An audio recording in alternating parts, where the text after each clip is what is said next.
Well, thank you for having me. I do quite a lot of public speaking, and almost always I know more about what I'm talking about than my audience. Um, uh, so thank you for having me. So therefore, I have actually written down my words fairly carefully in order that I kind of get this right.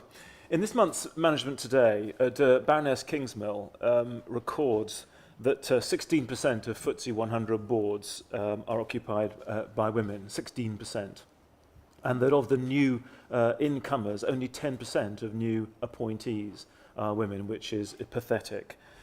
She goes on to lament that within the FTSE 100, there are only 4 female CEOs, 3 of whom are American, which I kind of think is interesting. You know, are they bolder? Are they brassier? Do they believe in themselves more? All sweeping stereotypes, I accept. But when you come to look at the Fortune 500 companies in the US, I'm afraid that women make up only 20 of those 500 CEO-ships, a number no better than the UK, so only 4% of the total. For my own record in this, I would like it to be recorded that I have 4 female CEOs appointed on my watch when I've been chairman of a company, and over that same time period I've been responsible for the appointment of 3 male CEOs.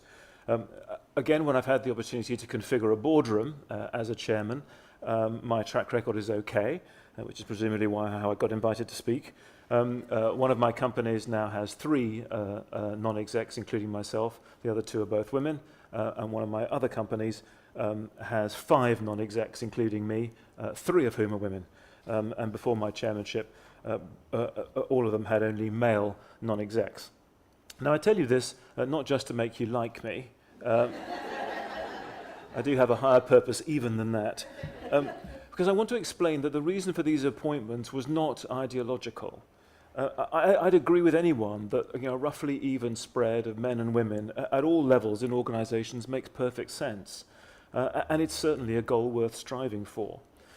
But in that moment when I'm in the decision maker's seat, my primary focus is not on that ideal scenario. My primary focus is on the people who are the candidates for that job, their character, something I'll come back to, their experience, how I judge they'll work with the existing team. So in that moment, however strongly I think the overall numbers should reflect a more even gender spread, my actions are primarily guided by the person sitting in front of me and what I consider to be my duty to get the best person for the job. Now that is perhaps inconsistent, it may even be hypocritical. It certainly doesn't help the overall cause, but I think any other approach would be inappropriate. Now there have been occasions, and I've mentioned a couple of particular boards where I think that the balance of the board has been completely wrong. And I've begun the process pretty determined to hire women and have briefed the headhunter accordingly. And the fact that I have gone on to hire more women than men in senior roles is, I guess, relevant. But they've got the job because they deserved it, not because I've been trying to do my bit for womankind. Now, this is difficult. And this is an argument for the kind of pragmatic meritocracy which is also used to defend those numbers highlighted by Denise Kingsmill. It's very hard to resist that pragmatic meritocracy, and I don't think you should bother. I don't think any of us who care about evening up this gender imbalance should bother trying to address that kind of merit, because it's too powerful a premise to counteract with any argument. Any argument that attempts to go head-to-head with that, I think, can just be dismissed as idealism or ideological, as opposed to choosing the right person for the right job in that situation. So let's kind of take one step back from that before we get to that moment in the recruitment room and see whether we can address a problem there. Most people would probably say that they prefer, when they're making an appointment, would prefer a field of candidates selected on merit, not pre-sifted by sub-demographic filters. And of course legislation currently prevents a company from defining its demographic preferences, suggesting maybe that men and women are the same and therefore perfectly substitutable when it comes to any particular appointment. Now that's clearly wrong. I mean, the diversity argument doesn't work if that's the case.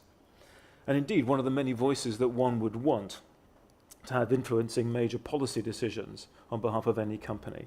Of the many voices that you would want, the gender balance is, to my mind, very much more important than balances of ethnicity, of geography, of sexuality, and of the other sort of silos into which we routinely sweep humanity.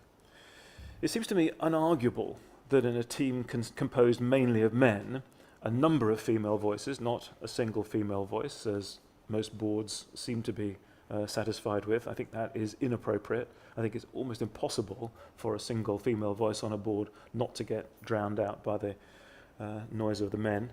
But where I think you have two, maybe even three voices, then I think you start to get a much more healthy dynamic in the discussion on that board. We might talk about that later.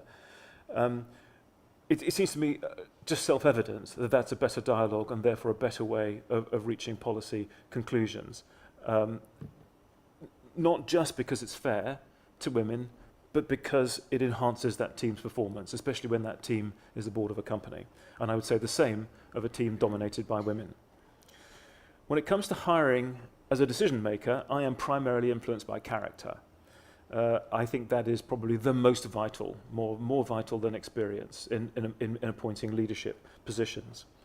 And I'm much more likely to be impressed by the person who allows their talents to be discovered, rather than goes out of their way to make sure that I have read every line of their biog and makes absolutely sure that they tell me all those things. And in my experience, women tend to recoil from that kind of self-promotion much more than men, and I respond well to it. However, in this I am not typical. In the weird atmosphere of the interview process, some level of brassiness, of self-confidence, is taken to be indicative of toughness, of determination, of decisiveness, all traits highly valued in boardrooms and in many company cultures. Now, probably the best advice you can give to somebody going for an interview is be yourself. You don't want to get the job because you managed to kind of don some kind of fake persona which they bought. That's a friggin' nightmare for the day after you walk into the job. And yet, is it this kind of warrior-like language, this kind of hunter-gatherer language, these aggressive signals that board-level decision makers are listening for?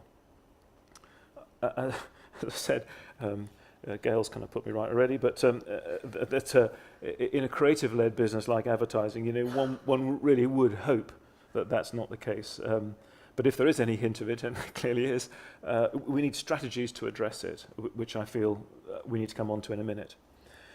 Especially in advertising, but in most companies, one of the arguments that I think plays pretty convincingly is a cultural one. Does this candidate fit with who we are as a company, with how we approach problem solving, etc.? And who can deny that preserving a good culture is an appropriate aim of a board or of a management team? All well and good, but the culture is a dynamic thing. It's not something that exists separately from its component parts, from the people who create and perpetuate it. And so the culture will in no small way be a reflection of the style, the instincts, the language, the behaviours of that senior team. And some traits, like the sort of Darwinian competitiveness, to which many boards may ascribe as being evidence of the company's success, may just be aggressive blokiness, identified as being something that's worth preserving, but actually being merely a product of blokes being blokey. For the last 6 years, Scilla just referred to it, Mackenzie has produced a very good report called Women Matter, which provides a helpful research underpinning for thinking about all of this. In 2012, it asked, is your company culture consistent with the objectives of gender diversity? 7% of women said yes, 7% of women said yes, 15% of men. So double the women's score, but interestingly, 15%? So, kind of maybe quite encouraging, at least suggests some shared recognition of the impact of blokey cultures. All forms of life recreate in their own image, which is good when that life form is perfectly engineered for survival and success.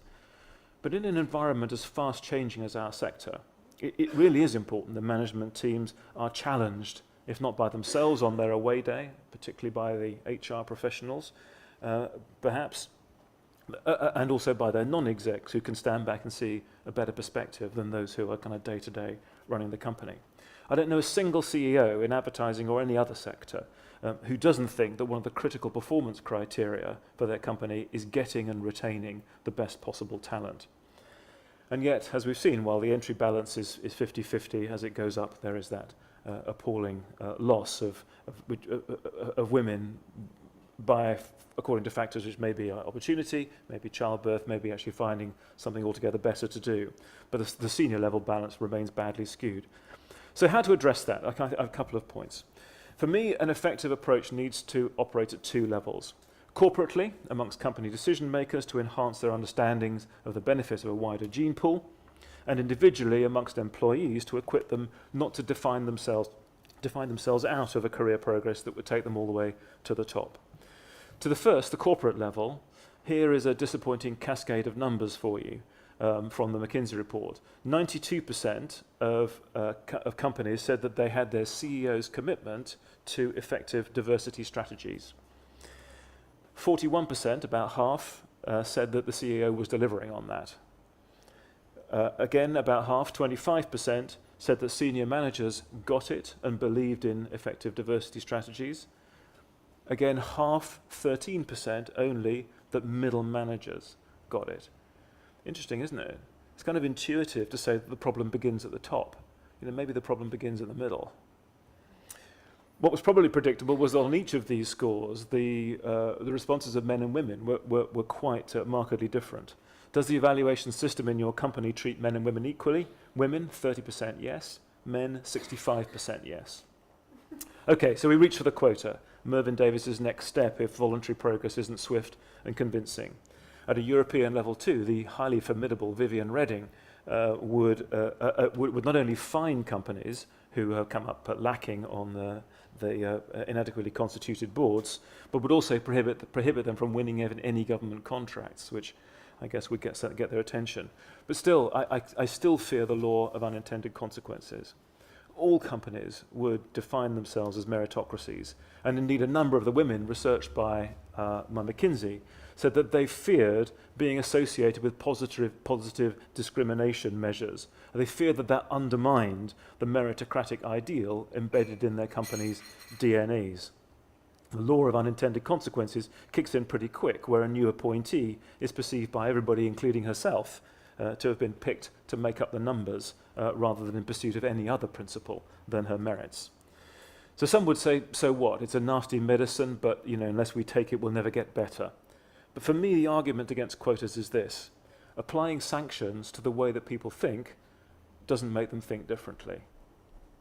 I think we need a much more subtle campaign, one that people in this room would perhaps be well equipped to start. I look at the front row, but all of you, that doesn't run straight to the final proof of the number and turn it into a quota, but which works on attitudes by a multiplicity of proofs and arguments that address lazy thinking in a much more interesting and engaging way than the rhetoric of entitlement and natural fairness. Which, Scylla's right, men do tend to hear that as ranting. Which, if we need men to be more a part of the solution, clearly isn't going to work. So we need a different strategy from that, a subtle campaign, almost an insidious campaign, like judo, which doesn't try to confront its enemy with an equal and opposite force, but uses the adversary's momentum to steer him to a better place. To the second, the individual level, I am drawn to programs that build the self-confidence of people who might otherwise define themselves out of high office, or indeed be denied it by decision makers looking for the wrong signs. And that would include a lot of brilliantly talented women. It might also, incidentally, include a lot of brilliantly talented introverts, highly creative people who are also completely put off by type A behaviors, like me. Well, introvert rather than brilliantly creative. But there's a problem here, because the programs that seek to address these issues directly by providing mentoring support for women are already accepted as important. But McKinsey says that while 69% of companies said they had mentoring programs, only 16%, said that they were well implemented, describing waning enthusiasm amongst mentors and mentees alike. Now, what does this suggest to you? I've been provided with someone at the company's expense who is there to help me excel, help me to overcome my hurdles, enhance my confidence, help me to be as good as I can be. But I can't be asked. What's going on there? It can only be either that the quality of the mentoring isn't high enough and or that it is not given adequate profile within my company. It's not easy a job being a mentor, and when Ascilla said, we kind of shudder at the thought that we might be good enough to do it. What the hell do I know that I could pass on to somebody of a different generation? But it is incredibly rewarding, and part of our judo campaign should be to attract and develop business mentors who are good enough because they've been there, done that, not because they've been reading the Harvard Business Review. The kind of people you and I would be really looking forward to having our regular get-together with.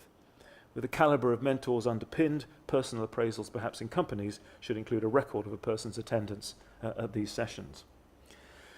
Finally, this is not a revolution. In a revolution, a group, usually a majority, rises up and defines a new way of thinking and acting, which by force of reason or arms changes the direction of the rest, whether they like it or not. It's a 90-degree turn.